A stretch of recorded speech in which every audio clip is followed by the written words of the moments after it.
In the billionaires' world, cash buys kudos. On the outside, every aspect of their life screams status and success.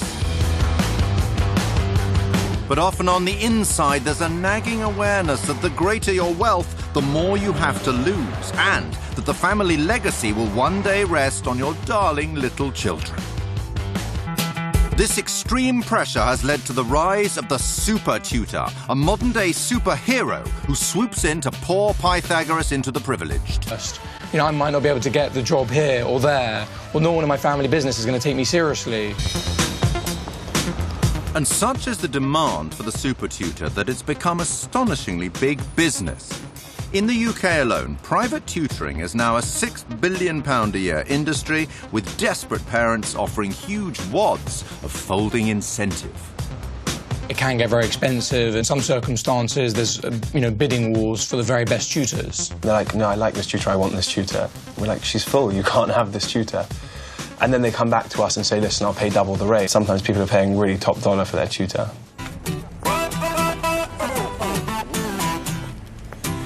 Another Super Tutor boarding the brain train is Cambridge Classics graduate Tara Crabb. She's been lured to New York by an offer she simply couldn't resist. So my tutoring job came through a week ago. I guess you would classify him as super rich because his parents are setting me up with an apartment in Manhattan, which is very close to where he is, covering my expenses to fly home whenever I need to, and putting me on a salary which is really competitive.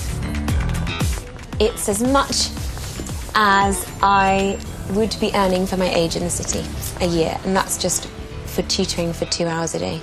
The last time I had an offer like this, it was to be based in Pakistan. It was in the region of the tens of thousands to spend a few weeks in Pakistan. The pay was wonderful, but they said that they would also be supplying bulletproof cars. And obviously I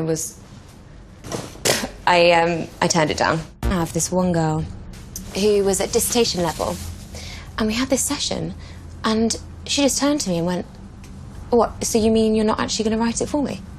She was adamant that we'd been building up to this stage so that I could write it for her. And I mean, obviously there are tutors that do that.